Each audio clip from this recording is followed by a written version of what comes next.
Hello student, आप सभी का हमारे YouTube channel pioneer Vinod education में हार्दिक अभिनंदन है। आज मैं आप लोगों के सामने 10वीं कक्षा का समास के ऊपर वीडियो लाया हूँ। हिंदी व्याकरण का यह एक महत्वपूर्ण भाग है और जो भी स्टूडेंट यह वीडियो देख लेगा उसका 5 मार्क्स का हिंदी व्याकरण जरूर ही एग्जाम में सही होगा, क्योंकि 10वीं कक्षा में समास से लगभग 5-6 क्वेश्चंस देता है। तो आपको 5-6 क्वेश्चंस एग्जाम में निश्चित रूप से ही सही होना है। ठीक है, तो सबसे पहले हम आएंगे समास किसे कहते हैं। दो या दो से अधिक शब्दों से मिलकर बने नए सार्थक शब्द को समास कहते हैं। अब आपको एक साल पूछा है कि समास के कितने भेद होते हैं। तो समास के जो है 6 भेद होते हैं। पहला होता है द्वंद्व समास, दूसरा होता है दीर्घ, तीसरा होता है बहुव्रीहि, चौथा होता है अव्ययीभाव समास, उसके बाद कर्मधारय, तत्पुरुष समास। अब मैं एक एक करके आ रहा हूं। एग्जाम में आपको किस टाइप से क्वेश्चन देगा और एग्जाम में आप किस प्रकार से करेंगे। तो आपको एग्जाम में क्वेश्चन देता है कि द्वंद्व समास की परिभाषा लिखिए उदाहरण सहित। यह द्वंद्व समास किसे कहते हैं। तो जिस समास का पूर्व पद और उत्तर पद दोनों प्रधान हो, जिस समास का पूर्व पद और उत्तर पद दोनों प्रधान हो उसे क्या कहते हैं, द्वंद्व समास कहते हैं। जैसे माता पिता, भाई बहन, पाप पुण्य, अमृत विष, मार काट, लूट मार, माने जिस समास में दोनों पद प्रधान हो। जैसे यहां पर मैं एक शब्द लिख रहा हूं माता पिता, तो दोनों प्रधान है। देखिए मम्मी और पापा दोनों ही घर को चलाने के लिए अति आवश्यक है। यदि मां भी नहीं रहेगी तो घर बहुत मुश्किल से चलता है, पिता भी नहीं रहेगा तो मुश्किल से चलता है। तो दोनों पद। अब इसमें पूर्व पद कौन हो जाएगा। जैसे जो पहले आ गया वो क्या हो गया, पूर्व पद। जो पहले आ गया वो क्या होगा, पूर्व पद। जो बाद में आएगा उसको उत्तर पद कहेंगे। आप लोग समझ लीजिए पूर्व पद कौन होगा। आप लोग आगे चल के जीडी का भी एग्जाम दीजिएगा, उसमें भी समास से आपको आता है क्वेश्चन। तो पूर्व पद कौन होगा, जो पहले आएगा उसको पूर्व पद और जो बाद में आएगा उसको उत्तर पद कहते हैं। ठीक है, भाई बहन दोनों ही प्रधान होता है। यदि किसी घर में भाई रहेगा तो उस घर में क्या है, बहन की कमी महसूस होती है, और बहन है तो भाई का कमी महसूस होगा। तो दोनों ही प्रधान जहां पर होगा और उनके मध्य संयोजक का लोप हो, ऐसा चिन्ह हो जीवन मरण। ठीक है, जीवन मरण क्या है, दोनों जिंदगी का इंपॉर्टेंट भाग है, दोनों प्रधान है। ये नहीं कि आदमी सिर्फ जन्म लेगा मरेगा नहीं, तो फिर क्या होगा, जो संसार का चक्र है वो नहीं चलेगा। तो फिर से मैं एक बार परिभाषा बोल दे रहा हूं। जिस समास में पूर्व पद, पूर्व माने याला माता हो गया, और उत्तर पद माने पिता, दोनों प्रधान हो उसे द्वंद्व समास कहते हैं। और उसके मध्य क्या होता है, संयोजक का लोप होता है। अब एग्जाम में आपको दे देगा कि माता पिता का समास विग्रह कीजिए। क्या दे देगा, माता पिता का समास विग्रह कीजिए। तो बहुत ही इजी है, माता और पिता कर देंगे। भाई बहन का समास विग्रह कीजिए तो क्या कर देंगे, भाई और बहन कर देंगे। राजा रानी का समास विग्रह कीजिए तो राजा और रानी हो जाएगा। जहां आप लोग देख लीजिएगा अपोजिट लग रहा है और उनके मध्य संयोजक का लोप हो, और लगाकर समास विग्रह कर दीजिएगा। उम्मीद है कि आपको द्वंद्व समास समझ में आया होगा। अब मैं नेक्स्ट पर आ रहा हूं दीर्घ समास। जिस समास का पहला पद क्या हो, संख्या वाचक हो, और दूसरा पद क्या हो, प्रधान हो, उसको क्या कहेंगे, दीर्घ समास कहेंगे। जिस समास का क्या है, पहला पद क्या हो, संख्या वाचक हो, और दूसरा पद क्या हो, प्रधान हो, उसको दीर्घवाचक संख्या कहेंगे। जैसे त्रिदेव, जहां पर आपको संख्या है, त्रि क्या है, संख्या 3 है, त्रिनेत्र, त्रिकाल्य। ठीक है, तो जिस समास का क्या हो, पहला पद संख्यावाचक हो और दूसरा पद क्या हो, प्रधान हो, उसको क्या कहेंगे, दीर्घ समास कहेंगे। देखिए अब ये इसको हम परिभाषा से समझेंगे। जो परिभाषा में बोले कि जिस समास का पहला पद क्या हो, संख्यावाचक हो और दूसरा पद प्रधान हो। तो पहला देखिए संख्या है, त्रि माने 3। अब देखिए अगर इसमें देव नहीं रहेगा तो क्या होगा, इस शब्द का उतना कोई सार्थक अर्थ नहीं बनेगा। ठीक है, 3 तो एक संख्या, त्रिदेव माने 3 देव, त्रिनेत्र माने 3 नेत्र, त्रिकाल माने 3 काल, 2 पहर, 2 पहर। ठीक है, जहां पर क्या हो जाए, संख्या हो जाए पंचवटी, वे सब क्या होते हैं, 9 गड़ा, अठन्नी, चवन्नी, ये सब क्या होगा, दीर्घ समास होगा। जिस समास का पहला पद संख्यावाचक हो और दूसरा पद प्रधान हो उसे दीर्घ समास कहते हैं। जैसे मैं इतना आप लोगों के सामने एग्जाम्पल दिया, त्रिदेव, त्रिनेत्र, त्रिकाल, दोपहर, पंचवटी, 9 गड़ा, अठन्नी, चवन्नी। अब पंचमंजिला भी होता है, माने जहां संख्या आ जाए। अब एग्जाम में हम समास वगैरह कैसे करेंगे, जैसे त्रिदेव है तो क्या करेंगे, 3 देवों का क्या कर देंगे, 3 देवों का समाहार या समूह। इसका इसका समास वगैरह किससे करेंगे, कैसे करेंगे, 3 देवों का समाहार या समूह। जो आपको अच्छा लगे कर दीजिएगा और वहां पर लिख देंगे कौन सा समास है, दीर्घ समास। क्या करेंगे, 3 देवों का समाहार या समूह। कौन सा समास होगा, दीर्घ। त्रिनेत्र, 3 नेत्रों का समाहार या समूह भी लिख सकते। त्रिकाल, 3 कालों का समाहार या समूह। दोपहर, 2 पहरों का समाहार या समूह। पंचवटी, 5 वटों का समाहार या समूह।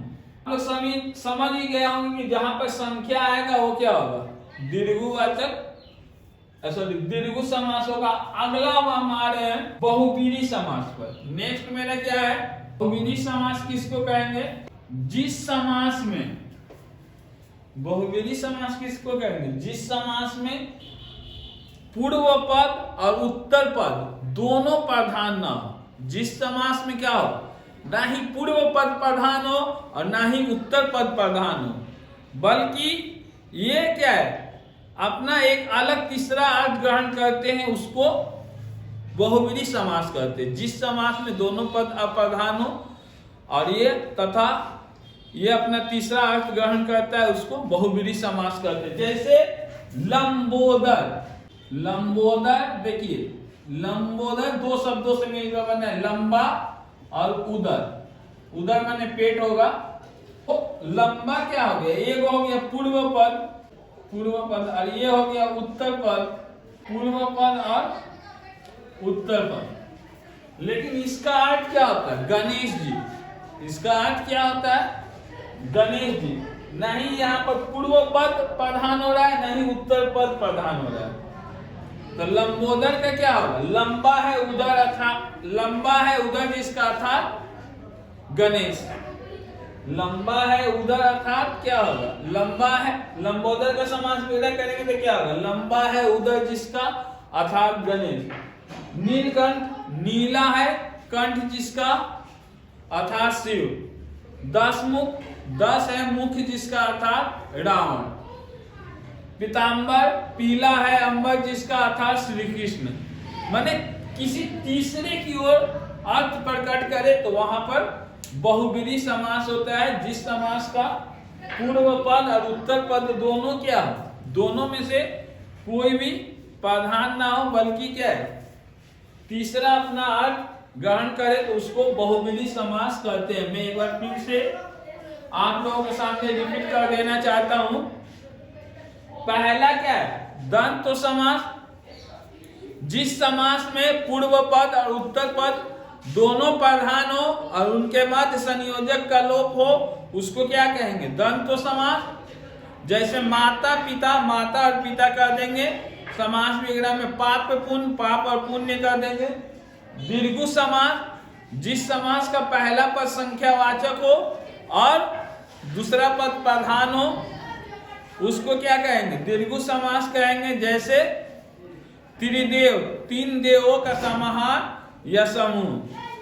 त्रिमूर्ति, तीन मूर्तियों का समाहार या समूह।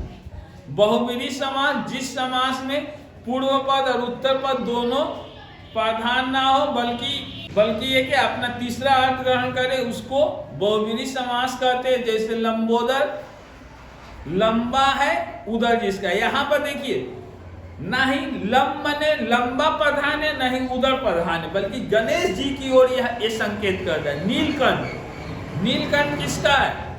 शंकर जी का है।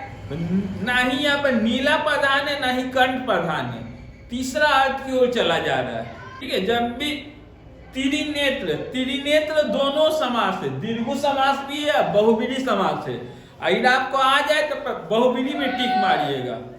त्रिनेत्र का क्या होगा? तीन नेत्रों का समाहार या समूह। अविभाव समास, अविभाव समास किसको कहेंगे? जिस समास का पहला पद उपसर्ग हो या अव्यय हो तथा प्रधान हो, उसको क्या कहेंगे? अविभाव समास कहेंगे। जिस समास का पहला पद क्या हो? उपसर्ग हो या अव्यय हो और प्रधान हो, उसको क्या कहेंगे? अविभाव समास कहेंगे। जैसे जब जब, धीरे धीरे, कभी कभी। अव्यय किसके कहेंगे? जो स्त्री और पुरुष दोनों के लिए ही सेम हो। जैसे वो धीरे धीरे जा रहा है, वो धीरे धीरे जा रही है। लड़का लड़की के लिए दोनों में क्या? धीरे धीरे एक ही होता है। उपसर्ग आप लोग जानते होंगे, शुरू वाला हटाने के बाद यदि सार्थक शब्द बने तो वो क्या होगा? उपसर्ग होगा। आजन्म है, आ हटा दे रहे तो जन्म एगो सार्थक शब्द हो रहा है। निडर, नी हटा दे रहे तो डर एगो सार्थक शब्द हो रहा है। बेनाम, बे हटा दे रहे तो नाम एगो सार्थक शब्द हो रहा है। प्रतिवर्ष, प्रति हटा देंगे तो वर्ष। उपसर्ग माने शुरू वाला हटाने पर। तो अविभाव किसको कहेंगे? जिस समास का पहला पद उपसर्ग या अव्यय हो तथा प्रधान हो, उसे क्या करते हैं? अविभाव समास करते हैं। आप क्या करेंगे? तीन भागों में बांटेंगे।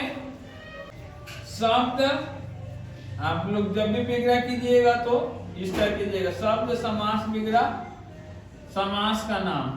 शब्द समास विग्रह, समास का नाम। शब्द जैसे धीरे धीरे, तो क्या आ जाएगा? धीरे शब्द की आवृत्ति या द्विरुक्ति। धीरे शब्द की क्या करेंगे? आवृत्ति या द्विरुक्ति। यहाँ लिखेंगे अविभाव समास, अविभाव समास। जब शब्द की आवृत्ति या द्विरुक्ति, आवृत्ति भाव समास। कभी कभी शब्द की आवृत्ति या द्विरुक्ति। आप एक और देता है, जैसे प्रतिदिन। प्रतिदिन को हम लोग दो प्रकार से तोड़ सकते हैं, प्रत्येक दिन भी कर सकते हैं या दिन दिन। दोनों मेरा सही है, प्रत्येक दिन या दिन दिन। प्रतिवर्ष का क्या होगा? प्रत्येक वर्ष या वर्ष वर्ष। प्रति माह का प्रत्येक माह। तो ये हो गया अविभाव समास। जिस समास का पहला पद उपसर्ग या अव्यय हो, उसे अविभाव समास करते हैं। अव्यय क्या होता है? जो स्त्री और पुरुष दोनों के लिए सेम हो। जैसे कभी कभी मुझे याद करता है, वो कभी कभी मुझे याद करती है। कभी कभी यहाँ पर अव्यय, लड़का भी बोल रहा है उसके लिए भी सेम है, लड़की के लिए भी सेम है। उपसर्ग माने शुरू वाला हटाने के बाद एक शब्द बने। जैसे यहाँ पर आ हटा दे रहे तो जन्म एगो शब्द बन रहा है। अगला है कर्मधारय समास। जिस समास का पहला पद दूसरे पद की प्रधानता बताता है, उसको क्या कहेंगे? कर्मधारय समास कहेंगे। पहला पद माने पूर्व पद उत्तर पद की प्रधानता बताए, उसको क्या कहेंगे? कर्मधारय समास कहेंगे। जैसे नील कमल, इसका समास विग्रह करेंगे तो क्या होगा? नीला है जो कमल। लाल गाय, लाल है जो गाय। लाल है, लाल कलम, लाल है जो कलम। सुंदर युवती, सुंदर है जो युवती। माने युवती का विशेषता क्या है? कि वो सुंदर है। शक्तिशाली युवक, माने पहला पद दूसरा पद की जहां प्रधानता बताए, युवक क्या है? शक्तिशाली है, शक्तिशाली है जो युवक, वहां पर कर्मधारय समास होता है। बहादुर युवक, बहादुर है जो युवक। चालाक युवक, चालाक है जो युवक, माने जहां पर पहला पद दूसरा पद का विशेषता बताएगा उसको कर्मधारय समास कहेंगे। अब एग्जाम में इस टाइप से भी देता है कि जिस समास में उपमेय और उपमान की प्रधानता हो उसे कौन सा समास कहते हैं, तो उसको भी कर्मधारय समास कहते हैं। जिस समास में विशेषण और विशेष की प्रधानता हो उसे कौन सा समास कहते हैं, तो उसको कर्मधारय समास कहते हैं। अब आप लोग को जो बोर्ड के तरफ से सैंपल पेपर मिला है आपके पीछे में, तो उसमें क्वेश्चन दिया है कि जिस समास में उत्तर पद की प्रधानता हो उसे कौन सा समास कहते हैं, तो उसको तत्पुरुष समास कहते हैं। राजकुमार, राजा का कुमार होगा। अगला है तत्पुरुष समास, जिस समास में उत्तर पद प्रधान हो उसको क्या कहेंगे? तत्पुरुष समास कहेंगे। तो परिभाषा क्या होगा? जिस समास में उत्तर पद प्रधान हो तथा पूर्व पद गौण हो उसे तत्पुरुष समास कहते हैं। जैसे राजकुमार, राजकुमार यहाँ पर क्या उत्तर पद कुमार, देखिए दो शब्दों से मिलकर बना है। ये हो गया राज माने राजा, पूर्व, ये क्या कुमार यानी उत्तर पद होगा। इस समास में उत्तर पद प्रधान हो तथा पूर्व पद गौण हो उसको क्या कहेंगे? तत्पुरुष समास कहेंगे। जैसे क्या होगा? राजकुमार, राजकुमारी, राजपुत्र, देश प्रेम। तो राजकुमार का समास विग्रह करेंगे तो क्या होगा? राजा का कुमार। राजपुत्र का करेंगे तो क्या होगा? समास विग्रह राजा का पुत्र। अब देखिए कुछ में ले आया हूं, वीडियो ज्यादा लंबा हो जाएगा। पाप पुन समासिक पद में कौन सा समास है? तो अपोजिट है, दोनों पद प्रधान है, तो ये क्या होगा? एक नंबर द्वंद्व समास होगा। एग्जाम में आपको टीक ही मानना रहेगा कि कौन सा समास है। पाप पुण्य का समासिक पद कौन सा होगा? तो द्वंद्व समास होगा। नया पुराना, तो क्या करेंगे? नया और पुराना कौन सा समास हो जाएगा? बहुब्रीहि समास होगा। कभी कभी, ऐसा नया पुराना आपको द्वंद्व समास है। कभी कभी क्या होगा? कभी शब्द की आवृत्ति है द्विरुक्ति अव्ययीभाव समास। प्रतिदिन, ये भी क्या होगा? अव्ययीभाव समास होगा। प्रत्येक दिन, दिन दिन संख्या है तो क्या हो जाएगा? दीर्घु समास होगा। राजपुत्र तत्पुरुष समास, राजा का पुत्र। विद्या घर, विद्या के लिए घर, तत्पुरुष समास होगा। नीलकंठ, नीला है कंठ जिसका, अर्थात भगवान शंकर। नौ ग्रहों का समास, ये समूह कौन सा? आपको समास का नाम देगा एग्जाम में, आपको उतना हाई लेवल पर 10वीं कक्षा में नहीं करना है। 9 ग्रह कौन सा होगा? तो दीर्घ समास होगा। भाई बहन द्वंद्व समास, समास विग्रह करेंगे तो भाई और बहन। लंबोदर बता चुका हूं, बहुब्रीहि। ऋण मुक्त, ऋण से मुक्त। पाप मुक्त, पाप से मुक्त। भय मुक्त, भय से मुक्त। ये सब तत्पुरुष समास होता है। दशानन, 10 है आनंद जिसका, अर्थात रावण, बहुब्रीहि समास। मृग नैनी, जिस लड़की का, नैनी माने आंख, और मृग माने जिस लड़की का आंख क्या है? हिरण के समान है। तो ये आप कर्मधारय भी कर सकते, बहुब्रीहि समास भी कर सकते। मृग है नैनी जिसकी, अर्थात वो विशेष स्त्री, तो यहाँ पर बहुब्रीहि समास हो जाएगा। और इस तरह से करेंगे, मृग है नयन के समान जिसके, तो कर्मधारय समास हो जाएगा। वीणा पाणी, अभी माँ सरस्वती का दिन आ रहा है तो ये बहुब्रीहि समास है। वीणा पाणी किसको संकेत किया गया है? यहाँ पर तीसरा अर्थ हो रहा है ना, वीणा प्रधान है ना पानी, वीणा प्रधान है ना पानी प्रधान है। ये क्या है? माँ सरस्वती की ओर संकेत किया जा रहा है। सामने सरस्वती पूजा है, आप लोग अच्छे ढंग से कीजिए और माँ सरस्वती का आशीर्वाद लेकर माध्यमिक परीक्षा में एकदम धमाकेदार तैयारी के साथ जाइए। यदि वीडियो आपको अच्छा लगे तो वीडियो को लाइक करें तथा इसी वीडियो को देखने के लिए हमारे चैनल को सब्सक्राइब करें।